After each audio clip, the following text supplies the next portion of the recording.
ನಿಮ್ಮ ಮಗ ಈ ಸ್ಕೂಲಲ್ಲಿ ಓದಕ್ ಬಂದಿದಾನ ಅಥವಾ ಕ್ರೇಜಿ ಸ್ಟಾರ್ ರವಿಚಂದ್ರನ್ ತರ ಪ್ರೇಮಲೋಕ ಕಟ್ಟಕ್ ಬಂದಿದಾನ?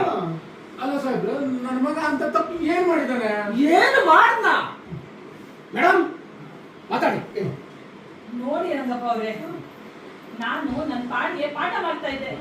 ನಿಮ್ ಮಗ ನನ್ ಸೊಂಟ ಮುಟ್ಟ ನನಗೆ ಕೈ ಚಾಕೊಂಡಂಗಾಯ್ತು. ಅಯ್ಯೋ ಮೇಡಮ್, ಅವ್ನು ಕೆಬಿ ಅಲ್ಲ ಮೇಡಮ್, ನಮ್ಮ ಸ್ಕೂಲ್ ಸ್ಟೂಡೆಂಟ್ ಅವನು.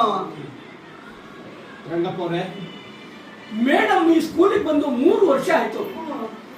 ನಾನೇ ಅವಳು ಸೊಂಟ ಹುಟ್ಟಿಲ್ಲ, ನಿಮ್ಮ ಮಗ ಹುಟ್ಟಿದಾನೆ ಅಂದ್ರೆ ವಾಟ್ ಯು ಮೀನ್? ಪ್ರಿನ್ಸಿಪಲ್ ಅವರೇ, ನಿಮಗೆ ನಿಮ್ ಸೊಂಟ ಮೇಡಮ್ ಮೇಡಮ್ ಸುಮ್ಮನೆ ನಮ್ಮ ಸ್ಕೂಲ್ ರೆಪ್ಯುಟೇಷನ್ ಹಾಳಾಗುತ್ತೆ ಅಂತ ಮಾತಾಡ್ತಿದ್ದಾರೆ. ನಿಮ್ ಸೊಂಟ ಬಿಟ್ಟಲ್ಲ ಅವ್ರು. ಅಯ್ಯೋ ಅಯ್ಯೋ ಅಯ್ಯೋ ಬೋಳಿ ಮನೆ ಮಾನ ಮನೆ ಕಳಿತಾ ಇದೆಯಲ್ಲೋ. ಅದು ಹಂಗಾರ ಸುಮ್ಮನೆ ನೋಡಿದ್ರೆ ಏನು ಹೇಳ್ಬೇಡ ಮೇಡಮ್. ನಿಮ್ಮ ಸೊಂಟಕ್ಕೆ ಒಂದು ಜ್ವರ ಇತ್ತು, ಇಲ್ಲಿ ನಾವು ಡೈಲಾಗ್ ಹೇಳ್ತೀನಿ. ನಾನು ಫುಲ್ ಬಿಡೋಗಿಲ್ಲ ಬಿಡೋದಿಲ್ಲ. ಸೊಂಟಕ್ಕೆ ಒಂದು ಜ್ವರ ಇತ್ತು, ಅದು ನೋಡ್ಬಿಟ್ಟು ಎಲ್ಲರೂ ಭಯ ಬಿಡ್ತೀನಿ ಅಂತ ನಾನು ತಗೊಂಡು ಸಾಕ್ತೆ ಅಷ್ಟೇ. ಹಲೋ, ಎದಕ್ಕೆ ಬಿಡಿ ಸುಮ್ಮನೆ. ಈ ಸ್ಕೂಲ್ ನ ಹೈಜೆನಿಕ್ ಆಗಿ ಮೇಂಟೈನ್ ಮಾಡಿದೀವಿ. ಯಾವ್ದಿರ್ಲೆ ಎಲ್ಲಿ ಬಂತು ಎತ್ಕೊಂಡು ಹೋಗು. ಜೈಲಿಂದ ಹಾಕಿದಂಗಿತ್ತು ನನಗೆ.